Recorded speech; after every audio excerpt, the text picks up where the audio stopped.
Hai, apa khabar semua? Terima kasih kerana sudi singgah ke channel YouTube saya. Pada hari ini saya akan ceritakan kisah seram yang dialami oleh Saleh dan kawannya Fuad.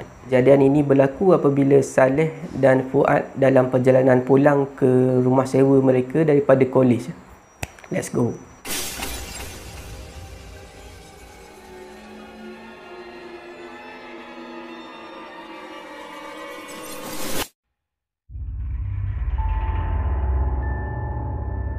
Saleh dan Fuad ni adalah pelajar kolej. Mereka ni selalu pulang memang lewat lah daripada kolejnya. Diorang ni lewat bukan sebab belajar, tapi sebab lepak-lepak dengan member biasalah. Tak ada maknanya nak balik lewat sebab buat assignment, buat kerja ke. Memang lepak-lepak je dengan member-member. Satu malam tu macam biasalah, Saleh dengan Fuad ni dan member dia yang lain lepak di kolej. Jam di tangan dah pukul 11.30 malam. Jadi malam tu Saleh dengan Fuad ni nak balik awal lah sikit. Masa tu Saleh, Fuad dan dua orang lagi kawan dia nak beransur balik. Seperti biasa, Saleh dan Fuad bergerak sekali sebab rumah dia orang melalui jalan yang sama. Dia orang ni balik menaiki motor masing-masing. Dalam perjalanan balik tu, Fuad dengan Saleh ni balik beriringan lah, bawa motor sebelah-sebelah. Malam tu hujan renyai. Memang sejuk lah naik motor malam tu. Saleh nampak tiba-tiba Fuad ni dia ke tepi, bawa motornya ke tepi. Dia panggil Saleh sekali untuk berhentikan motor. Jadi Saleh ni tanyalah kenapa. Lepas tu Fuad bagi tahu, kita berhenti makan nak tak, dia tanya. Nanti kalau kita jumpa warung, kita berhenti makan nak tak. Jadi Saleh ni setujulah sebab daripada siang tadi memang dia tak makan apa. Dia dengan Fuad tak makan apa-apa. Memang lapar. Lepas Saleh dah setuju, mereka pun teruskan perjalanan. Pada malam tu jalan sunyi, tak macam biasa. Malam tu pelik sikit sebab biasanya Saleh dengan Fuad ni balik lagi lewat daripada tu.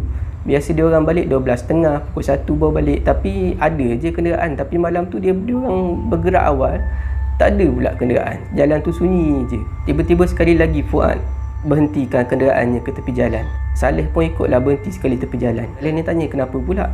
Rupa-rupanya tadi Fuad dia rasa macam terlanggar something, terlanggar satu benda yang keras. Jadi dia pun berhenti tepi jalan sebab nak cek tayar motor dia okey ke tak. Masa si Fuad ni cek tayar dia, Saleh ni tengoklah keliling, tengok keadaan keliling. Saleh ni tengok keadaan keliling, tak nampak seorang pun kat situ. Tak motor, kereta tak ada lalu.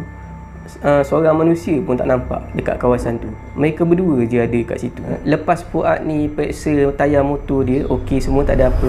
Mereka ni pun nak sambung lah perjalanan balik. Tak sampai beberapa saat lepas dia orang mulakan perjalanan tu, dia orang ternampak ada satu warung di sebelah kiri jalan. Warung tu kecil je. Warung tu dia terletak dekat sebelah jambatan yang belum siap. Jadi bila dia orang ni nampak warung, memang berhenti situ je lah, malas nak carilah. Dah lapar sangat. Jadi dia orang pun parking lah motor berhampiran dengan warung tu, depan warung tu. Saleh bila dia nak turun daripada motor, dia nak pergi ke warung tu, dia tersepak satu tunggul kayu. Bila tersepak tunggul kayu tu, dia hampir-hampir jatuh lah, hampir-hampir tersembam dekat situ. Kakinya pun terus sakit, terus rasa berdenyut sakit. Dia tak perasan mungkin sebab gelap malam tu, campur dengan penat lagi. Jadi dia tersepak tunggul tu. Fuad dengan Saleh pun masuk, duduklah di kerusi yang ada dalam kedai tu. Saleh dengan Fuad tengok, ramai juga orang yang datang kat warung ni. Lepas Saleh dengan Fuad ni duduk, dalam seminit, dalam berapa saat lepas tu, datanglah pasangan tua ni. Seorang makcik dan seorang pakcik datang. Pakcik tu pun duduklah di kerusi yang ada berhampiran dengan Saleh dan Fuad. Yang makcik warung tu pula ambil order. Makcik tu tanya, "Ya nak makan apa?" Makcik tu tanya sambil tersenyum. Fuad pun order lah, nak kopi panas dulu. "Makcik, roti bakar ada tak?" Lepas tu makcik tu jawab ada. Lepas tu Saleh pun order lah roti bakar dulu. Lepas tu makcik tu bagi tahu, "Okey, tunggu sekejap je." Sementara menunggu pesanan tu siap, Saleh dengan Fuad ni bersembang-sembang lah dengan pakcik warung tu. Saleh pun tanya pakcik tu, "Pakcik, warung ni buka 24 jam ke?" Pakcik tu pun jawab, "Memang kami buka 24 jam. Pakcik bergilir jaga warung ni dengan makcik." Fuad pula cakap, "Malam ni sejuk lah pakcik, hujan. Kami naik motor tadi pun rasa ngantuk. Jalan pun sunyi je." Fuad cakap. Pakcik tu sekadar senyum je dekat Fuad. Makcik pun datang bawa kopi, bawa 2 kopi dan 2 roti bakar. Saleh dan Fuad pun makanlah dengan berselera. Memang sedap lah makan roti bakar, minum air panas, minum air kopi panas bila time-time hujan macam tu. Baru lepas bawa motor dalam hujan, badan pun letih, tiba-tiba dapat roti bakar, dapat kopi, memang best. Lepas dia orang siap makan, Saleh pun tanya, berapa semua sekali ni cik? Makcik tu jawab, RM4 je. Jadi Saleh dengan Fuad ni pun bayar dan berlalu pergi. Bila nak naik motor, Saleh ni hampir-hampir terlanggar tunggul kayu tadi, yang dia langgar tadi. Tapi dia sempat mengelak. Saleh ni lega lah. Kalau kena sekali lagi, memang lagi teruk berdarah, boleh kaki ni. Dalam perjalanan balik, hujan tak berhenti-berhenti juga. Sampai dekat persimpangan jalan, Saleh pergi ke simpang lain dan Fuad pun pergi ke simpang lain menuju ke rumah masing-masing. Sampai kat rumah, Saleh pun mandi, solat isyak. Lepas tu dia pun berbaring. Mata Saleh ni tak mengantuk lagi, jadi dia pun dengar lagu sambil berbaring. Tiba-tiba handset dia berbunyi. Rupanya Fuad yang call dia. Fuad pun tanya, tadi kau ada rasa pelik tak? Lepas tu Saleh ni bagi tahulah, memang aku rasa pelik tadi sebab tak ada kenderaan langsung. Biasa kita lalu situ banyak je kereta motor lalu. Lepas tu Fuad pun cakap, yelah, betul lah. Biasa kita lalu situ meriah je jalannya, tak adalah sunyi macam tadi. Lagi satu, Fuad cakap, tadi aku rasa memang betul-betul terlanggar satu benda yang keras tadi. Tapi bila cek tak ada apa pun. Saleh pun cakap, betul lah sebab aku tengok macam kau tak ada langgar apa-apa pun tadi. Perbualan mereka habis kat situ. Keesokan paginya, macam biasa, alarm handset Saleh berbunyi pada jam 5 pagi. Biasanya Saleh jam 5 pagi tu dia tak bangun lagi. Dia just bangun untuk tutupkan alarm je. Lepas tu dia sambung tidur. Macam itulah biasanya Saleh ni. Dia pun macam mamai macam tu, sedar tak sedar macam tu.